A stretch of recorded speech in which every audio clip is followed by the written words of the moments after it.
So what's up sa mga kahombre ko dyan? Makagago, what's up na naman nga pala to. At syempre mga kahombre ko, ito na yon. Dito na tayo sa bagong episode ng Grace Family na pinamagatang Anak sa Una.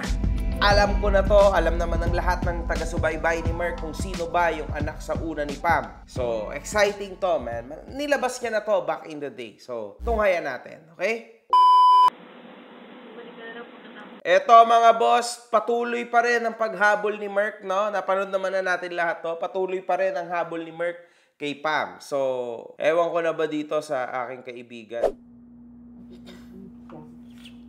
Magawa naman ng paraan nito para maging okay. Oo, tama. Kaso wala eh. Sa napapansin ko, mga boss, kay Pam, talagang may iba na to. Sa tansya ko, may iba na tong kinakausap, nilalambing siguro. Kasi nabalitaan naman dito na may kasama siyang lalaki. Kasi hindi naman ganito kadali yun, no? Lalo na at talagang sinusubukan ni Merc ang lahat upang maging okay sila. So, alam niyo yun, mga boss. Crazy, no? Kung isipin niyo, ang bilis. Pero may kaso tong ganito, lalo na't mag-asawa sila. So,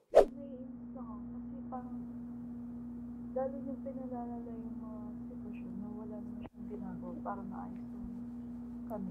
ganito kasi yan, sobrang apektado po si Pam sa kaganapan dito sa reality na ito. Kaso Pam, alam mo naman na trabaho to, may mga pinirmahan kayong lahat, so kailangan yung gawin, yung dapat nyong gawin. Ito naman ay reality, so kumbaga, alam nyo na yan, trabaho nyo yan eh, di ba? So umaabante lang sa ganon ang usapan. Tingnan natin kung ano sasabihin itong Bobong Lawrence na to.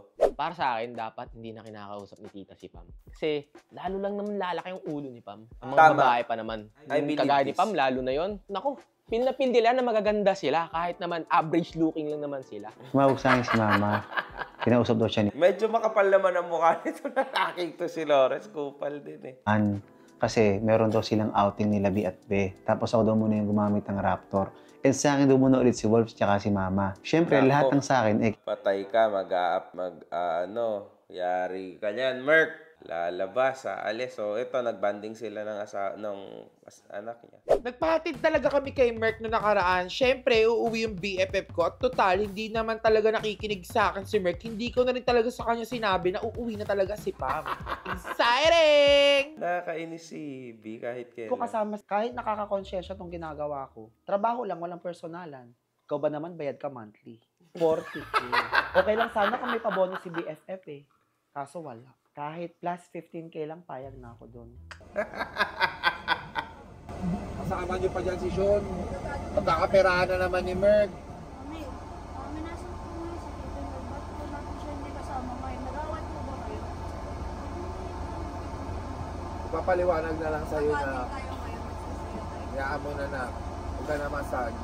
So ito yung anak ni Pam. Si Sean, nakilala ko din to noon. Nung mas bata-bata pa siya. He's quite good. He's a nice kid. Okay siya, mabait siya, you know. Okay tong batang to. Kawawa din naman sa isang banda. So nagkasama pala siya ni Pam sa banda. Ito. Reality show nito. Bakit? Bakit yan isisin yung reality? Hindi naman kasalanan ng reality. Hindi naman nakakaganito kung di dahil dito sa reality, okay lang. Hindi, ganito kasi yan. Talagang ang umiikot din ang diskusyon nila regarding din sa reality. Na kumbaga, dapat di na lang nag-reality, dapat ganito, dapat ganyan. Sa totoo lang, mga kahombre ko, ang reality naman is part lang yan, no, ng buhay nila. Hindi naman po yan literal na 24 hours out of 24 hours naka-reality tong mga to, di ba? Kumbaga may mga hits, beats and pieces lang na pinapalabas, tas yun na yun.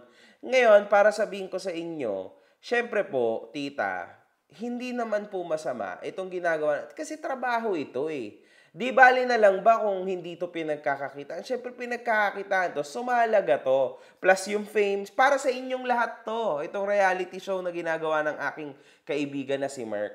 So dapat hindi natin sisihin ang reality kasi instead, yakapin nyo, mahalin nyo kasi nakakatulong to sa inyo, sa mga buhay nyo, sa araw-araw na buhay nyo, para meron kayong kinakain, meron kayong kinikita, di ba? Yan naman yun eh. reality show. Masyado lang na-attract ng mga sinasabi ng mga tao. Okay na si Pam. Kasi tanga naman din talaga si Pam eh. Magpapapekto kasi sinasabi ng tao, mapapakain ka ba nun? Okay, Hindi nga kayo sinama. Kahit anong sabihin ng mga tao, wala kayong pakialam doon, ganyan talaga. Di ba? That's life, man. Asikasuhin nyo yung buhay nyo. Ayan yung buhay nyo, yung reality, yung paggawa ng content. Di ba? Sa hirap ng buhay ngayon. Anong papaliwanag bata niya? ka pa kasi, hindi mo pa ako naiintindihan. Totoo. Ngayon, hindi ko pa masasabi kung hiwalay na ba kami. Basta lagi mong tatandaan, mahal ka ng Hindi pa naman sila hiwalay, no? 100%. Akala ko hiwalay na sila. Pero ganun pa man yung nangyari, nakakalungkot pa rin kasi naaapektuhan talaga yung mga bata. Kahit naman sobrang maldita ko, tsaka sobrang sama ako. Ayoko nakikita si Sean ng ganun, tsaka si Wolf. Lalo na si Wolf, my God, kawawa naman. Buhay ng mama. Diba? Mga ka-hombre ko, alam nyo, ulitin ko sa inyo. Etong pinagagawa nito si Lawrence na pinupush niya si Merck and all that. Mali talaga to. Sabi ko naman, kung ayaw nyo na sa isa't isa, ang gawin nyo, maghiwalay muna kayo. Saka kayo maghumanap ng babae, lalaki, and all that. Hindi yung sa gitna ng kaganapan na to, sa gitna ng whirlwind, dun kayo hahanap. Na, ang isa pong problema ay hindi matatakipan ng isa pang problema. Ganun lang yun, man. Dapat isolve mo yung problema. Ayan ang totoo dyan, mga ka-hombre ko. Siyempre, Huwag kang magagalit kay Tito Merck mo kung nag-iwalay sila kasi may mga bagay silang inaayos pa. Hindi pa naman sila iwalay na ba, BFF? hindi naman. Hindi pa sure. Pera lang. Pangkain lang. Pangkain lang. Mana ka sa akin, Gcash lang. Pero gusto mo makita si Tito Mark. Opo. Tangina to siya. Namimiss ka na nun. Diba? Kasi naging mabait naman din talaga si Bagay Mercation. Mabait talaga si Mercation for sure. Nakakawa talaga si Sean, mga boss. Alam nyo, kasalanan talaga ng isa, talagang ano yan, yung kasalanan ng isa sa partner, lalo at mag-asawa kayo, tingnan nyo, nagsasuffer po mga bata. Grabe, itong episode na to ay talagang nakakalungkot, ano.